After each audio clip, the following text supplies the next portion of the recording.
there's this mistake that people are making that the nervous system is fragile. It's not. Women are terrified of the sensations in their body. They are terrified of their own orgasm. They are terrified of their emotions because society has demonized these energetics for all time. I also am a big fawner. Whatever the risks are of being perceived as unavailable, as short, as rude, all of that is put on the scales with, oh, it doesn't cost me anything, just be nice. You're calling this a lie, and it is a lie because I don't want to be there. Do you want to go to this class? And I was like, I'm sorry, what? That practice changed my life. Where you think that women who have codependent habits that are interested in taking possession of their vessel, of their behavior, where do you think these women need to focus? I think there's a couple of things. I think number one. Hi, and welcome back to Reclamation Radio. I am Dr. Kelly Brogan, and today I sit down with another professional provocateur named Perri Chase. And we talk about all things feminine embodiment and relational dynamics. Specifically, we focus on the fawning response, why it actually works and what it costs. We talk about shame and how it can become addictive. And we talk about what it is that women who struggle with codependent dynamics actually need. And it is her signature offering called Sex Bomb. So stay tuned if you dare. Welcome, Perri, to the show. Thank you. I'm really honored to be here. I'm excited that we got to meet this way. So we first connected pretty recently after a team member of mine and friend, Ashley, forwarded me an email that I want to talk about in our little convo today about a masterclass that you were putting on the subject of fawning. And I read, I think, 3 sentences. Excellent copywriting, by the way. I think I read 3 sentences of this email, and I just felt your unique wisdom on this subject of how to be an embodied, emotionally engaged, and self-possessed woman. And so I took the class, and I ended up reaching out to you, and we had like a 2 or 3 hour phone call. I know. I was driving to Sedona. I know. And it was just such a pleasure. Also because, we have so many points of overlap, as it turns out. And we also, I feel like we're able to very gracefully navigate like some areas and terrain that we may not entirely, see eye to eye. And I just, I feel your aliveness and your wisdom to be absolutely like glittering in this very saturated right arena of like how to be a woman, how to be in dynamic. I know that one of your great credentials and one of the ones that I value most in this arena is also your family, right? Is your relationship. And I have gone on to participate in other offerings that you have, including Labyrinth, and you're just a font. I probably have listened to, I don't know, like several hundred hours of you sharing, and your eloquence and the unique perspectives that you bring to bear remind me of my provocative nature, and also, married with, no pun intended, your lived experience, which is quite different from mine, at least, where you're at now. So I am interested in chitty-chatting today in some discrete areas, because I know we could just, go all over the place. And yeah, I'm happy to for us to be super fine-tuned wherever you want to go. And I just think that there's not a lot of people talking in a way that feels aligned with my perspectives on victim consciousness and personal responsibility on the subject of fawning, and especially the role that it plays in codependent dynamics and the victim triangle. But you said something that I want to sort of open up with, which is women are the carriers of the betrayal of the feminine. And when I heard you say that, I was like, louder for the ladies in the back, because that's exactly the conclusion that I have come to. And it's a bitter pill. It's a bitter pill. So I wonder if we could just start there and begin to explore why it is that you've come to believe that. Yeah. Well, it's interesting because, well, I'm always cast as the villain. Am I the villain? Yes, I'm always a villain. But there's something about, like when I think about fawn and fawning, like obviously I try to differentiate the difference between what I see as the autonomic, like immediate response to danger versus like the habituated personality that is fawning. And I tend to have a very positive worldview about people, and meaning that like when I'm talking to someone and they are showing up into a conversation with me, I believe them, that they like when someone presents something to me, right? And my experience has been many times that somebody is completely lying to my face. And it's hard because then what's happening is that they're actually asking you to be responsible for their consent and their boundaries and all of these things, which is impossible for another person to take on. And so what happens is that you end up in these relationships with people who self-abandon, say nothing, and then one day they get pissed off and they hate you. And you're like, I don't understand what happened.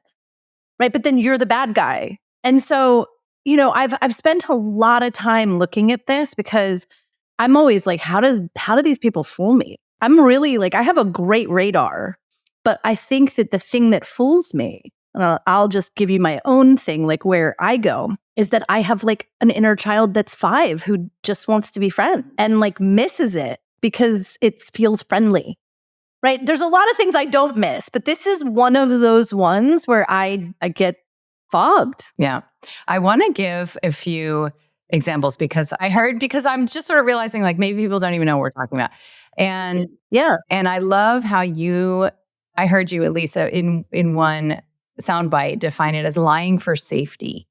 Right. So you talked about this, why are people lying? Right. Why are they lying? I mean, I know, Well, I have started to say that it's lying because one of the things that I see especially on the internet, right, is that there's a very clear, like, these are toxic traits and these are not. And I'm like, so anybody that has like a more fighty kind of system, they're toxic, but people who lie and just smile, like, are not. And I'm like, no. No. If we're going to talk about everybody's toxic traits, we're going to talk about everybody's toxic traits. So I'm a fighter, right? And everybody can probably see that, right? And you said you've been very comfortable to some extent and familiar with it, at least the villain role. I relate to that entirely. I'm quite comfortable actually. In a world where villainy is pretty out, it's something I enjoy. Like when I made the disinformation dozen list, there were a lot of people on the list trying to recruit me for some sort of big lawsuit or whatever. And I was like, honestly, this is delightful. I was like, disappearing from the Google algorithm and now I got some clickbait. So that is, it's sort of the brat, I guess, immature brat dimension of me. So it might be surprising to some, although I have talked about these examples a lot, to learn that I also am a big fawner, right? So if you offend me, if you trip a wire and I feel, affronted, then for sure you'll see my Italian-Irish temper. Okay. Maybe not these days, but at least for the other decades that I've been alive. But I appreciate that because to me, that feels honest. More transparent. Like I would rather someone yell at me. Yeah, I get that because the way that I fawn when that wire hasn't been tripped is very insidious. Like there's an example I share even, I think in my last book, Reclaim Woman, where I was at a car wash and I hadn't self-husbanded properly, meaning that I hadn't set the conditions for myself to feel comfortable. I didn't know how to pay. I didn't know to stay in the car or not. I was going to be late to meet up with a girlfriend because I didn't know how long it was going to take, all these things. And there's just like a million dudes buzzing around everywhere. And I'd never been to this car wash. So after the car wash, this guy is like meticulously drying every little droplet. And I'm in a rush, right? So instead of expressing clearly what my needs are, but he hadn't been rude or he hadn't tripped the wire, I, just kind of micro consented to what was going on. And I just sort of like hovered around, waiting. Long story short, this guy asks for my Instagram handle and basically like, he's like, do you live in Miami? And not only, But not only do I still not say, hey, I got to go, like, thank you so much. I'm not sure where to pay. I have a friend waiting for me, whatever. Not only do I not say that, but I give him my Instagram handle. This guy I have zero interest in interacting with ever again. And then I get in the car and I proceed to crash my car into a pole in the parking lot of the car wash. That's a very, very short correction time. The universe is giving you a clear signal. Right? That my system is so dysregulated, even though it looks like I was fine and just checking out of the car wash. Like, so I could give you a million. My daughters are waiting in the car. I'm moving into this house and there's the construction guy, the contractor from like the last guy who was selling the house. And he's very chatty. Okay. Well, we gotta go somewhere. They're waiting for me. My girls are waiting for me. So this guy starts talking about his hypertension and what he should do about his hypertension. I'm like literally mid-medical consult before I'm able to be like, hey, I really got to go. I think there's something that happens with men though that's like, I think there is something biological that happens for women in these situations, though, sometimes, For sure. And I've been working that out on the world stage. Although I will say my girlfriends have noticed that if somebody like knows my work or whatever and comes up to me in New York City and they want to talk, then my girlfriends will notice that. It's like a thing now that they are supporting me in creating more boundaried conversations for everyone's sake. And that's with women too. So this is something that I have been working on, is putting on whatever it is that I believe to be the villain crown, right? So whatever the risks are of being perceived as unavailable, as short, as rude, as bitchy,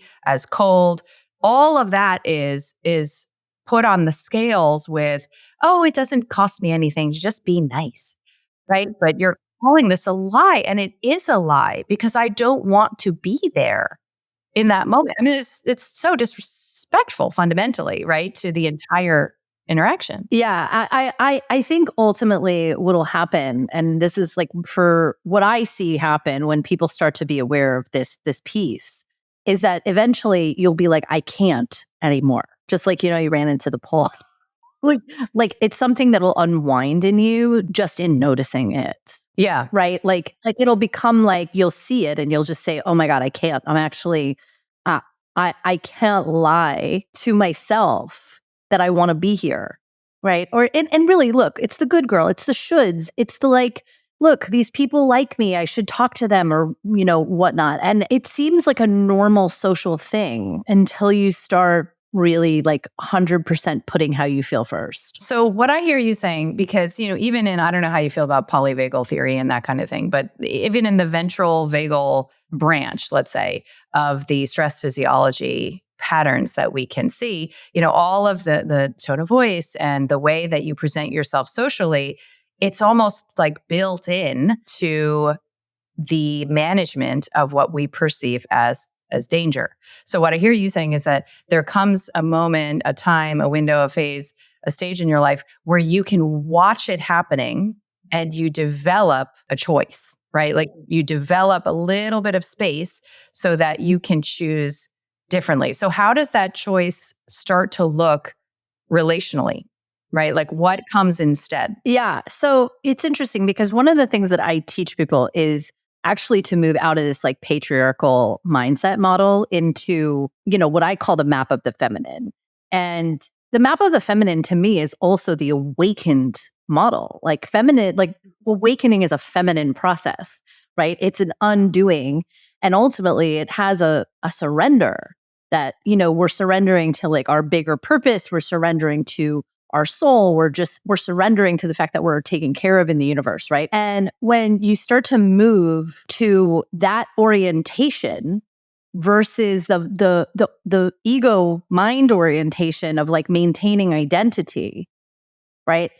You're able to actually make decisions that are like fracturing, right? In the sense of like, oh, they may totally not like this.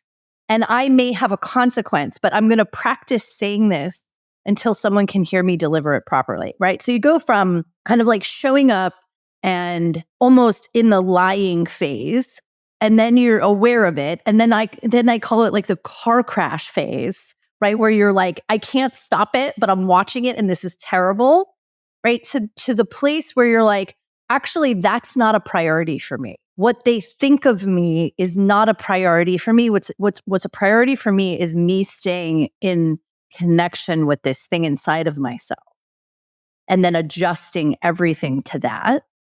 So to me, it's like, have you ever seen that photo? It's an old photo of like a trapeze artist, and she's like jumping, like she's literally let go, but she hasn't been caught yet. No, I haven't, but I can imagine it. I'll send it to you, but it's called The Catch, and it's an old photo. It's probably from like the 20s or something. It's black and white. And it's an incredible photo because you can see that she's let go and she's midair and she's just right? Like she is fully activated in her let go, waiting to be caught, but participating in that. And I always say that this is the process of getting out of that mental model into like the surrendered mystery model. I don't know if this is making sense to how this is. It makes total sense to me. I mean, I wonder if you can speak to the role of needs, right? To the role of like how that, because you mentioned priorities, and I've been very, very focused. In fact, I've even done whole solo podcasts on the subject of priorities, because I think it's actually how we relate to reality is through the prioritization of our attention, right? So you're saying that if our priorities shift and that connection at any cost is no longer our priority, then it must be that our needs, I don't know what you would say, preferences, wants, take first place. But I've heard you talk about this sort of dichotomous relationship that women take on to their own needs and to others, which is like, you called it like the rule following, like mute personality, this woman who's like very shameful about her needs. Or you can end up more like maybe me or you, where you're like the rule breaking bad girl. But either way, there is potentially like a suffocation of that inner feminine. Yeah. I think that there are different types of like systems, right? And I actually just did a whole class on this too, about chaos and like the raw primordial feminine energy of like destruction and creation. And I think that everyone kind of has different systems. And some people have that more open, like meaning until I really learned how to like hold this, I mean, I was like a walking tornado. I did not know how to hold my own system. Whereas some people come to me and we're cultivating their system. They can't feel anything. Like they don't have access to that. And so, there's kind of two sides to it. And what's really interesting is that like these kinds of women attract one another too, right? And that leads to all kinds of things. But it's in getting access to this energy and opening it up, right? There's a messy, like there's a messy period. So if your priority is belonging, which is right, like I want to be good and I want to belong, it's really hard to even open that energy up because there's a period of time where it's messy as fuck. And if you aren't willing to be messy, you're just going to keep, right? And this is why I think there's all this, like, I'm going to say something provocative, Kelly. There's all this nervous system. Come to the right place. Oh, good. There's all this conversation about nervous system regulation. And what I see is like, there's this mistake that people are making that the nervous system is fragile. It's not. It's not fragile, right? And it's like, but people, what I find in my work is that women are terrified of the sensations in their body. They are terrified of their own orgasm. They are terrified of their emotions. They are terrified of anything that feels out of control. And the reason is because society has demonized these energetics for all time. And so it's like, how do you go from wanting to belong and doing it right to like really getting in touch with your own energy and opening that up, right? Because that is the feminine energy, right? It's not only soft and slow. It's like, right, it's like it's the creatorship. It's the thing that kind of catalyzes the world. right? And lights other people up. And like I said, different people have different systems. But my system is not soft and slow. Like it's like a fucking Lamborghini, and it wants to just go. And there's a price in throttling that back, but there's also a price that women pay in like completely suppressing it so that you can't feel it at all. And if you prioritize belonging and not having any conflict, I mean, you're going to be in trouble. And the ways that we compensate for that defense system, if you want to call it that, I don't know what you would call it, but strategy, right? It's strategy. Yeah, that's a better word. And if you think about it, it's like, I always say this about collectivism, right? Like, like the idea that people that like tribalism is a survival mechanism, but the awakened version of tribalism is like a group of sovereign, awakened individuals who then come together to create together. It's not just groups of people coming together for protection. It's like you get to a level where you're like, there's nothing to protect, right? Let's do something. Let's create something. Yeah. That shift from fixing to creating. Yes. Or guarding, right? Like I'm safer in the group. Right. To like, oh my God, I'm pumped to like create with these people. Just the collaborative, complementary energy. Exactly. Right. Like what are we going to do together? Totally. And it's a very different energy, but that's where we're going. Yeah. So you're talking about the relaxing of the strategy and how the next sort of phase perhaps is getting in touch with this primordial geyser, because what I was going to suggest is that there's a lot of ways that we compensate for that strategy with regard to our needs, and our needs can't be unneeded.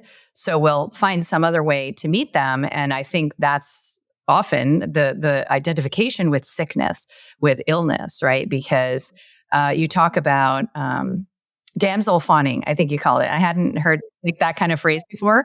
Well, but it's the ones that I'm just really not okay. Can you please come help me? Right? Like it has a, Princess Rapunzel kind of thing. I would suggest that it also can encompass this relationship to illness, right? Because, I've used this example a couple of times because it struck me in the moment that the other week, my daughter asked me for a ride somewhere. And I don't know, I have a saying with driving, like I feel you're over it. I just don't like it. I feel some wires tripped with driving.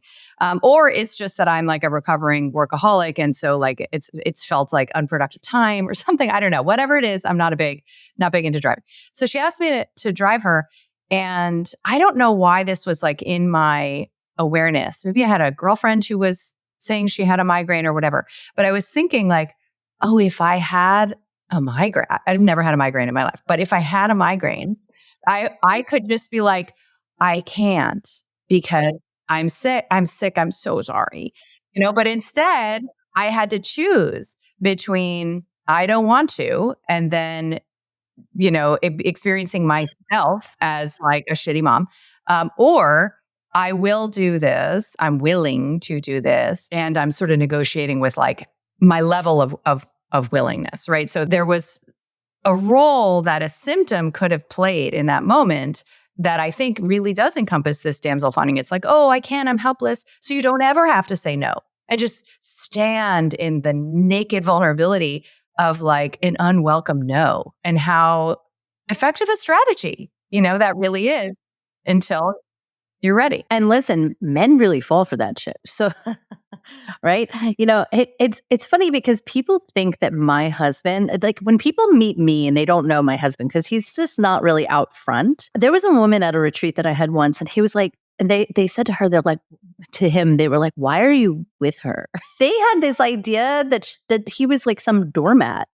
And I'm like, you don't know who my husband is. Like he's bigger than me. Like he's got this huge energetic system.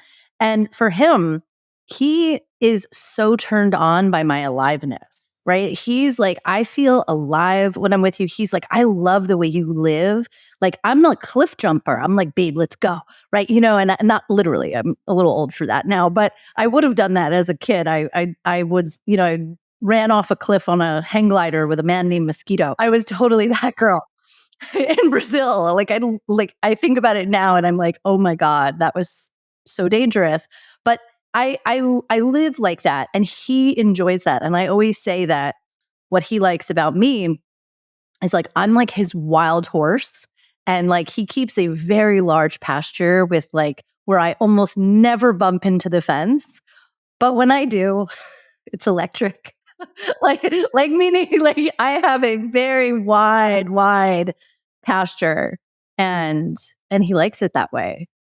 Like he's not interested in me being minimized in any way. Like he enjoys, and then he has this huge like holding nest to him. And it's just it's just a different combo of energetic system. Actually, I have a teacher who's been on the show a bunch of times, Pani, who talks about how the dominant role, the masculine role, is to offer that permission field, and that women will choose a man based on how expansive her permission field is. How much can she bring to bear, which is, the opposite of contracting, the opposite of his hysteria, the opposite of like the boundaries being too constrictive. Because what I hear you saying is like, the boundaries exist. They're just really, really permissive. And that feels both free and properly, I would argue, constraining. Well, and they're agreed upon constrictions, right? Like, for instance, we have like no leaks, like energetically. I mean, you can imagine, I take my husband to an event that we're running with over 100 women. There's pussy stroking, like all of that. He is like, you couldn't even flirt with him. Sorry, I just dropped that we do pussy stroking 100 people. Well, we're going there anyways. Preview of coming attractions. Preview of coming attractions, yes. Oops. Yeah. So, but he's obviously not in the room for that. But what I mean is like, I have him around a lot of women, and like, like there's like not even a leak. It's clean. Yeah. Not even like a smile or a hook of any kind. Like we're sealed. Yeah.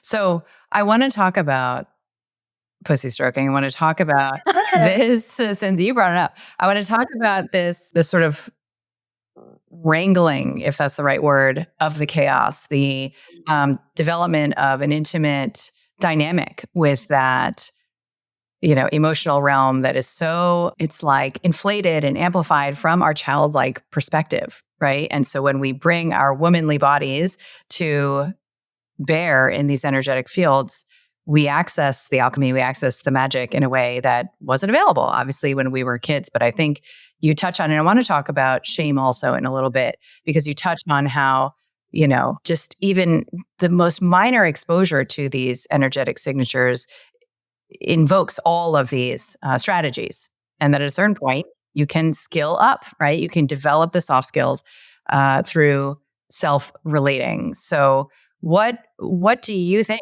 I want to touch on shame. Yeah. I feel like can I touch on shame? Of course. Yeah, we can more than touch on it. Because I always say to people that shame is like the ego's wet blanket. And when I kind of define it for people that way, they're like, oh, like, what do you mean? And like, that feels different than what I'm, shame has a self-punishment, but I will tell you that shame is one of the most addictive, sensational, sexual emotions, actually, right? That people have, which is this like, it's like almost like the combination between like desire or like something that they're not proud of or they think they should, and then they cover it. And then there's this the taboo. Yeah. That happens, right? Between, and what I have, in all of my study of patterns, like I watch people and I'm like, oh, they just did 1, 2, 3, 4, 5, all so they could end up in shame. Like, meaning that shame is actually where they're headed the whole time because that's what they get off on. And what you ultimately have to decide is like, I'm not interested in it anymore. Just like I'm not interested in alcohol, or I'm not interested in smoking weed. It's like, I'm not interested in finding myself in shame, because all it is a belief that you are bad, right? And that is how society has taught us to self-regulate, right? And follow all the rules and be the good little girl, is that you end up in shame. And then you get off on shame, so you keep regulating, right? And it's like, just take that off. It's like just a fucking wet blanket. And so I'll tell you, there are a lot of people who love shame who are very triggered when I talk about it this way, because they think that everyone should have shame. And I'm like, well, look, there's something called regret, right? Like there's something called acknowledging like, oh, that was a mistake. I can acknowledge like, oh, I could have done that better. Yeah, it's productive. But you don't need to sit in a fucking hole and hate yourself because you made a mistake. And there are people who want that for other people. They enjoy other people feeling like shit about themselves for the mistakes that they made, right? And then that's how it's reinforced. Right. It's probably, as you're speaking, I'm thinking like about the possibility that it is the social regulator that is a surrogate for having frank, honest interactions with people, right? Because it does have social regulatory impact. In fact, that's arguably its only role. And so, that's why religion uses it. Right. So if you don't know how to exercise your power of choice, to express your yes when you feel a yes, express your no when you feel a no, then you'll need to manipulate in this way where you enjoy inducing a sense of badness and wrongness, which of course is a projection in somebody you perceive as the enemy. But I love that you talk about it in this way, because it's exactly what I've come to find in my own experience with, I don't think I felt shame, honestly, consciously, until a couple of years ago, when it became my priority to focus on moving, I call it a shame wall, like moving through the shame wall, because it feels like you hit this, what isn't the crescendo, but it feels like it is, that is insurmountable. I don't know. In my experience, like I'll feel just a little bit, and then all of my defenses are activated. I need to send the text, say the statement, make the point, crystallize the reasons in my mind that I'm right. And if I just allow that like wave to crest and then find myself on the other side, I mean, it's literally usually minutes, shockingly, at least in my case, where I can start to really just work with the arousal, like how activated my system is. So I know you have your way of doing that. I have something I want to ask you here. I want to ask you, so like we call that shame, but like what I really hear, right, when I tap into what you just shared, the thing at the bottom of that I hear is like, you don't see me. And I need to like prove myself because you don't see me. You don't understand me. And I would add, you think it's my fault because that's like a story, it's always Kelly's fault kind of a thing. Yeah. So girl, I know all about that story. And yep, I just keep manifesting it's Kelly's fault. Oh yeah, it's Perri's fault too.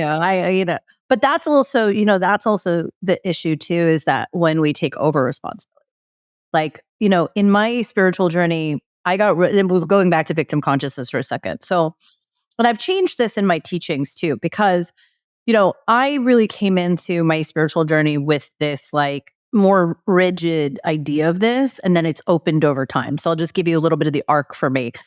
The idea that there are no victims is not actually the most accurate statement. So like, because I think a lot of people can't hear that. And then what I've found is that you need to be able to talk to the multiple, like there's multi-strata, right? So like the fact that we all consented to all of this and that everything is perfect and everything is for us and it's all for learning of the soul. Yes, that's true. But if you just like were attacked in an alley and like, you find yourself in the ER with a rape kit, that's not a very interesting. It's not interesting. Or accurate. That's true. Or accurate portrayal of like, of course, there are things that happen to us, right?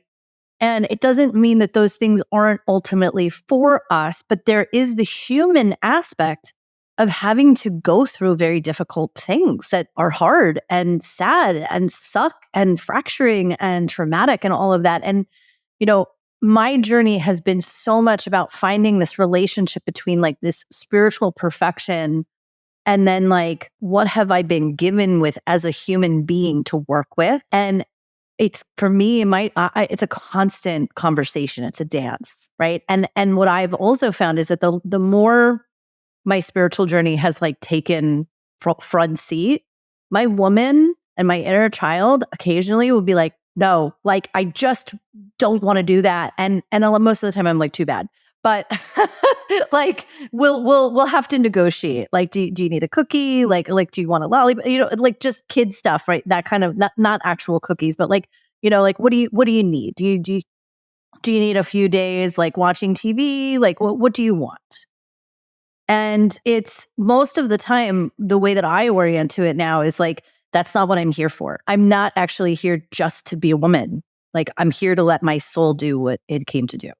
And my job is actually to get out of the way. And so, from a victim, like look, you and I talked about this. Like, I got hit with the whole like mold, Bartonella, Lyme thing, right? And I went into some of these groups to like learn about it. And I was like, oh my God. And I got stuck in this like maze that was really dense. And I was like, I need to get out of here. I can't. Right. And so I did the spiritual work to heal myself. And I'm still like, I still have some physical stuff that I'm working through, but I did not adopt the consciousness of that density. Yeah. The disempowerment of the blaming, finger pointing. Right. I allowed myself to just move through it spiritually and then just keep going. And I actually didn't have a lot of, like, I didn't get taken out in the same way that I would have if I had tripled down. Yeah. The energetic hooks that can fasten themselves to you when you blame Mother Nature for your human experience are, I would say, one of the most powerful vectors of human disempowerment there is. So to resist that in whatever way, and I always say that too, it's like however you can get to the place where you find what's happening interesting on some level on this, right?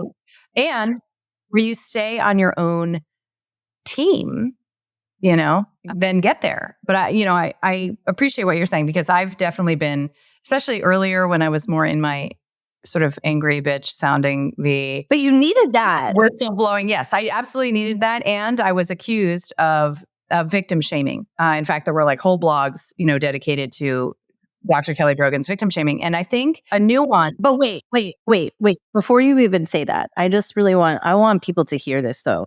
Like victim shaming, blaming, whatever. And like, I feel like is a different, like most people don't even understand what it actually is. Like you're never telling anyone it's their fault. No, but I was not expressing compassion for the experience and instead rushing to the ready solution that could be found through personal responsibility.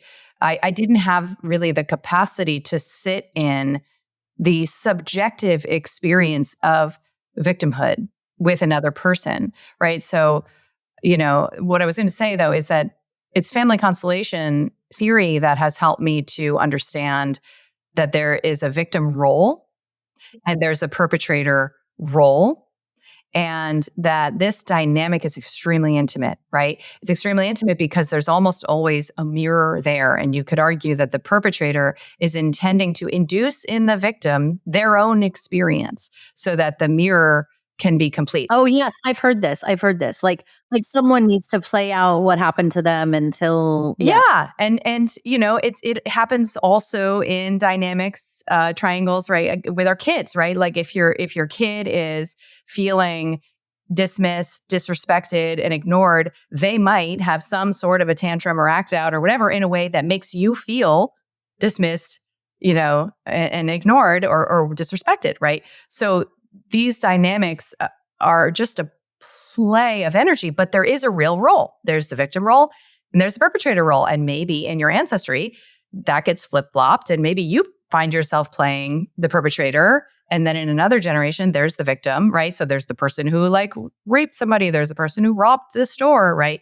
These recognizable perpetrator behaviors, and how it is that the victim can come to see themselves in that perpetrator and how they narrate that perpetrator to be is, I don't know, to me, advanced mastery level, spirituality. You don't have to do that. You can 100% rest in this shitty thing happened to me. Yeah.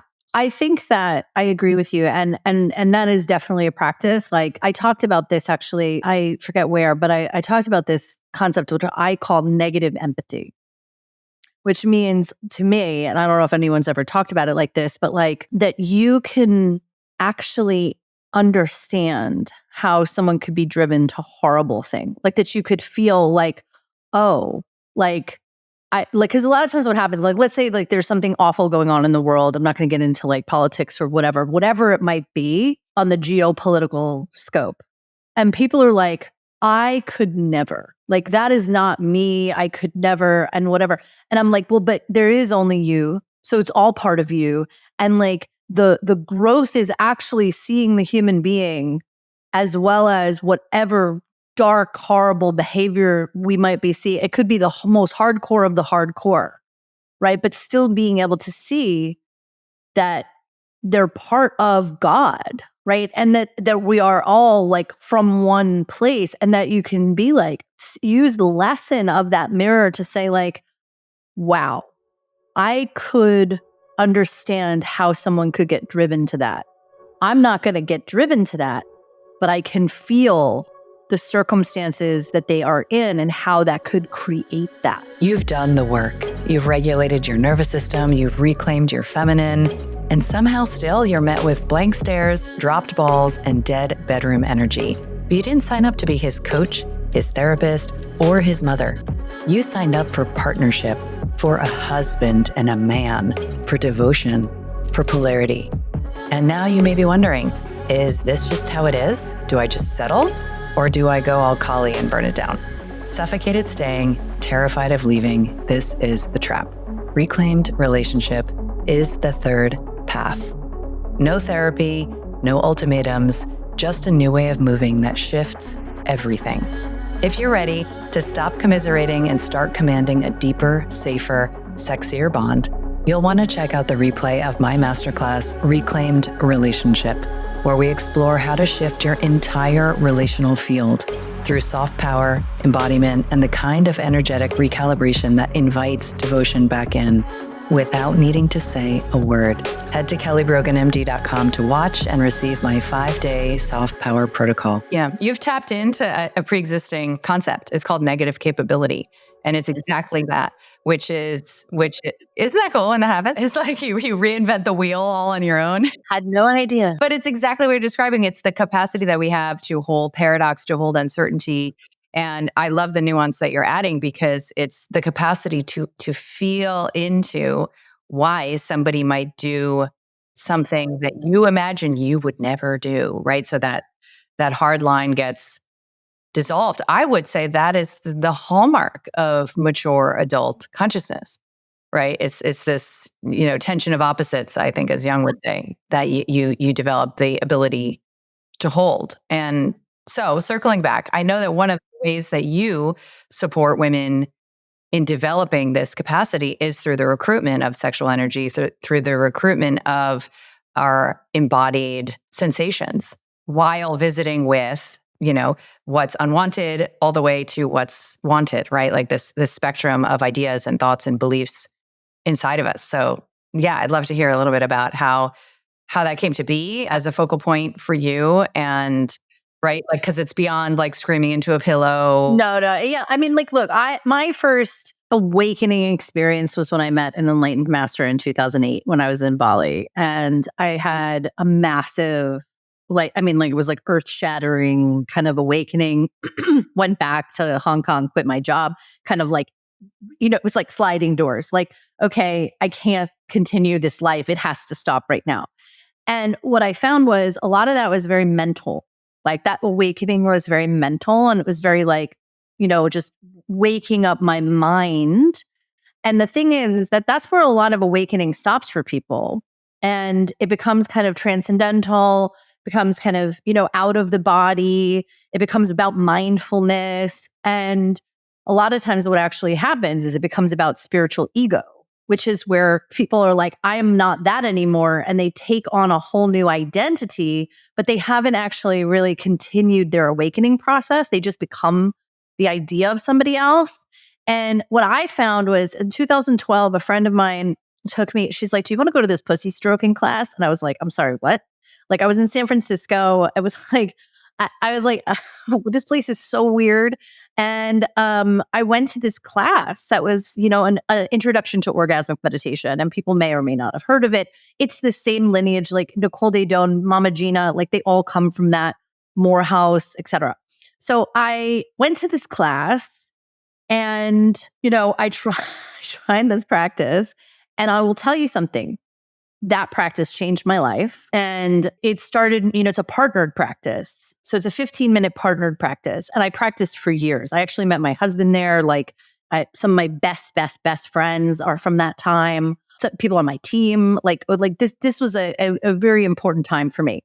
And what I experienced in the beginning of this was, oh, this is bringing my awakening into my body. This is no longer a mental thing. This is like learning how to wield this huge thing that I have been born with, that like for many, many years, like I just couldn't control. And this channel. And, I remember being in college and, I was in theater and singing and whatnot. And I got this very clear download of like, look, if you pursue this path, like you're going to die. Like you don't have the infrastructure to hold this channel that you have. And like I just couldn't manage it. I didn't know how. And so it wasn't really and then I had it shut down for a very long time. And then when I started to open it up and like in a place that actually revered feminine energy, I was just like, it was mind blowing for me. And then, as I, kind of went on my own and, I've developed my own body of work in the past 10 years. There was a time, it was around during COVID actually, when everybody was at home, people were doing a lot of breath work. And I was like, we're missing pussy. And I'm like, we need pussy. And yeah, I'll be honest, like while the partnered practice is incredible, and they've done a lot of science on it actually, that it actually syncs up the limbic systems of the partners that are practicing. They've tracked the brain waves.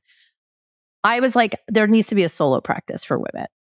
And so what I started to do was to develop this practice that is a guided meditation.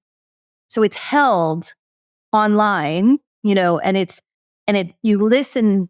I basically guide it to music. I use breath, and then the stroking is guided, but obviously people also listen to their bodies. But what I'm teaching a lot of times in it are energetics, different kinds of like feeling. For instance, I'll give you an example. I have a sex bomb that's called hope, fear, and faith. And so as people are doing it, I'm like, okay, see if you can get in touch with the feeling of fear versus the feeling of hope versus the feeling of faith, and see if you can bookmark what that feels like in your body, right? And by doing that, people can feel the expansiveness of faith versus the contractedness of fear. And so if we start taking everything into this energetic map, as opposed to a storied map or a map of opinion or like what we think about something and our judgments, it's just like, is it contracted or expanded? Okay. And then it's like, okay, great. So if we then take on the principle of like, life is about expanding, like it's about taking layers off. It's about opening our heart. It's about opening, right? We're stuck in this like little bubble and we're like literally taking layers off. And so by working with sexual energy in Sex Bomb, people are able to use their own sexual energy to heat up their system from the inside instead of calling in all these catastrophic things all the time that like blow them open. Then they're open too far and then they like contract and they feel like a victim to life because the life is trying to say, hey, there's something in there for you to look at. Whereas if we are practicing and we are participating and we have a system that isn't crystallized and crunchy, we have this like malleability that's happening. When things come in, it's like, is it going into a dry pussy or a soft, wet pussy? Like what? Like, you know what I mean? It's like, you tell me what kind of sex you want to have with the universe. But it's like your whole system, right? So you get it hot. And then you're able to like be more fluid and then expand and contract. And then eventually, you really get to expand more. And I have found over the years, like, I don't have that mental narrator anymore. Most of the time my mind is quiet. And so I'm able to then use it for creation as opposed to like constantly managing it. And that I believe comes from really rooting into the body. How would you say that this shows up relationally? Because I know that when you've talked about the hooks of codependent communication and the ways that we get addicted to our own victimhood in these relational arenas. I mean, I remember you offered just like a simple example of how it might look if you're about to take one of those hooks with your partner and instead you'll just say, listen, I'm being critical. Like, let me just take a minute and figure out what I want. Right. So what is the connection between working with that sort of more sensation-based play of these energies and developing intimacy with them? How does that translate into more self-possessed, adult, personally responsible relating? Yeah. Okay. So the way that I would answer this, I look at it as two systems, right? And so if we're looking at this as just going to say it's masculine, feminine balance in the system, right? So what I always say is that a lot of women have an underdeveloped feminine because we've said that that's not important. And then it feels very unprotected. And then it has, like, let's say a 14-year-old boy protecting it, right? So you have these women that are like kind of very rigid, like got a lot of structure, right? Very like manicured, like it's like a whole thing. And really what that actually is, it's a rigidity that's protecting this like underdeveloped feminine. So when we start to do energetic work, right? And what's going to happen? What's going to happen with that system? Underdeveloped feminine that's kind of like swirling around and, and then this rigidity, that rigidity is going to attract like harder, more aggressive energy to come through so that energy inside can be freed and practiced with.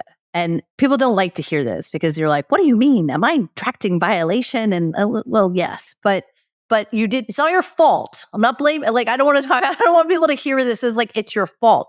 It's just it's just about energetic attraction. So what I see is that if you kind of have that system, you're constantly going to be provoked in your relationship. You're constantly going to you're probably going to attract someone who's pokey, right? And then you'll be victimized by the poking, right? But then the poking actually gives you the sensation to get out of your rigidity for a moment. And then you kind of get addicted to that. And people talk about these as trauma bonds, but I really like to leave that out because it's just really like neutralizing it with like, what energy are we playing with? Let's not add all the story. And then, but as you develop your own, like not being victimized by your own energy, because this is the other thing, is that a lot of women, I have seen this over and over again, is like the women realizing how they are terrified of their own life force. And when women have this realization through doing, a stroking practice, that is not about orgasm or pleasure, by the way.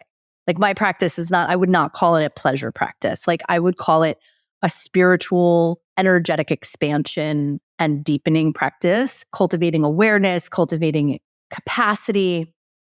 But when you are cultivating that and you begin to open to new levels, I am always shocked, actually. But in awe also, like when women say to me, oh my God, the thing that I have been terrified of in my life is my own life force. It is my own sex.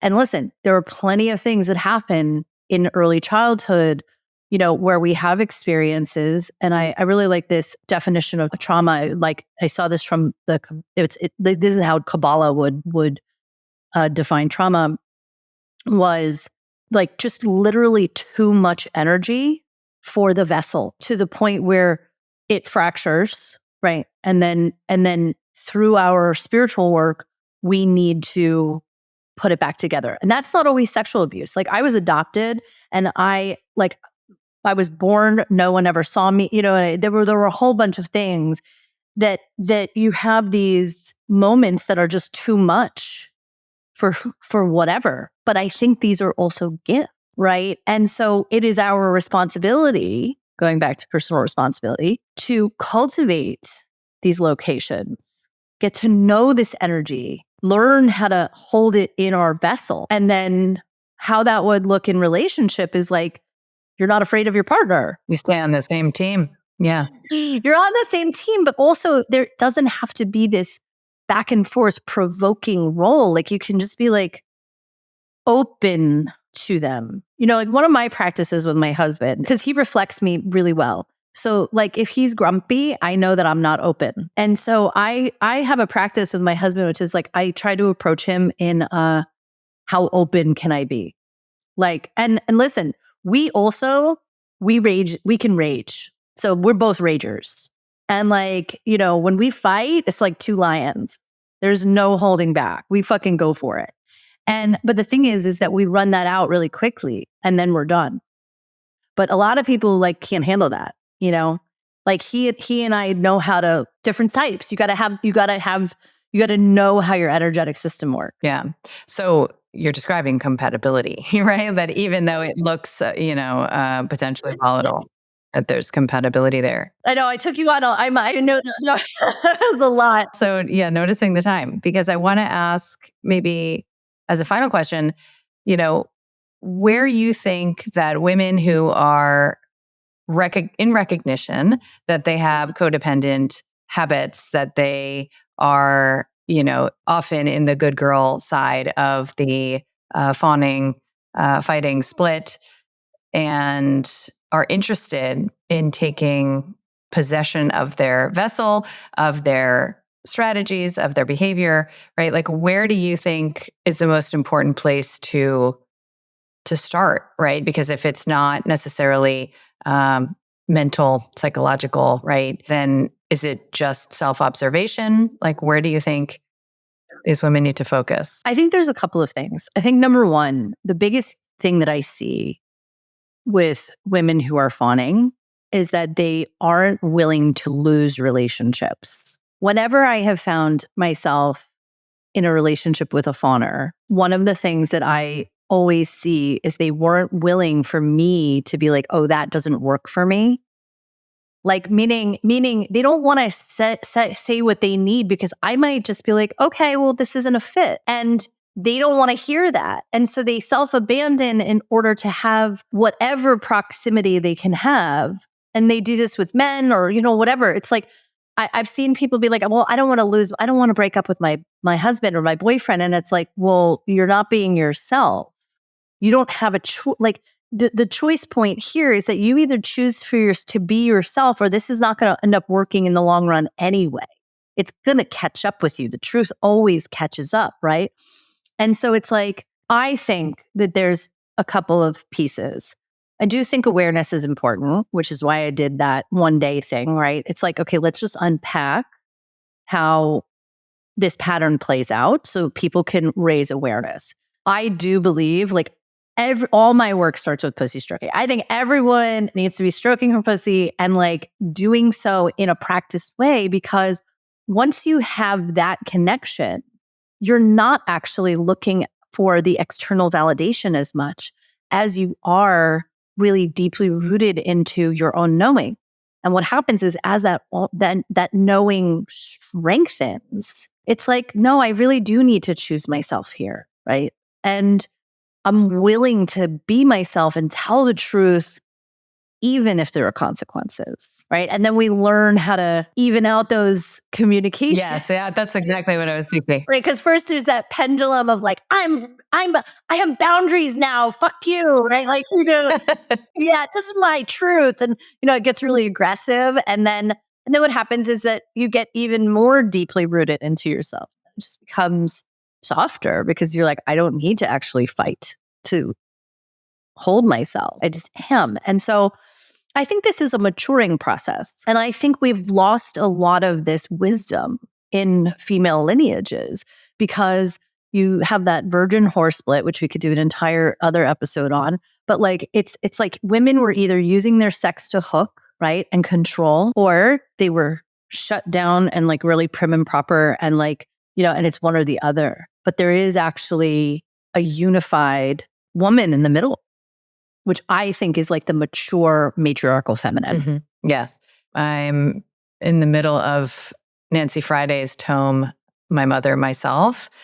And it's like literally an endless book that just goes into extraordinary detail on her analysis of the inheritance of that split from the mother, right? The mother's conflict around her own sexuality get handed down in this sort of, directive to at once procreate, right? Become a mother yourself, but also don't have sex, right? Like, and sex is bad and sex is wrong. And a mother is not fundamentally a sexual archetype necessarily, neither is a wife. So where does the sex come in? Where does the relationship to sexuality? Like, it's hundreds of pages of her, unpacking this. I'm going to have to read this one. I can't say I feel any more clear other than that the source of this, this dilemma is in the mother. But it sounds like she's still working it out from like the wrong paradigm. Interestingly enough, the story that just came up in my mind, I met this guy once at a bar who was a young guy, and this was many years ago. And he was telling me how his wife didn't have sex with him anymore, but that she was a total hoe.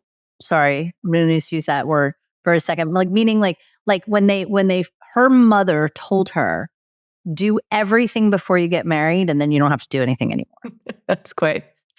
And it was like this weird trick of like, like having this like wild hot sex with him all the time. And then they got married, and then she was like, yeah, I'm done. And he was like, mind was blown. But the thing that stuck with me with the story was that was the mother's coaching, right? The mother coached her daughter to like give him the best sex until you get married, and then don't worry about it. You don't need to do that anymore.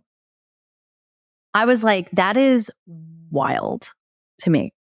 But there's a lot of things, we could go on and on. But I ultimately, I think that how we educate women about their bodies, how we educate women about the truth of their biology, how we, I loved the stuff that when I first started listening to you about like taking women off medication, getting like in touch with, nutrition and their cycles and their bodies. Like, for me, that's like, this should be the basic education that we are teaching women. And it's one of the things that we're teaching in my Pussy Map program, because I have a sexological worker, I have a hormone specialist, like we have all these different things that we're like, this is the sex ed that I wish I had received.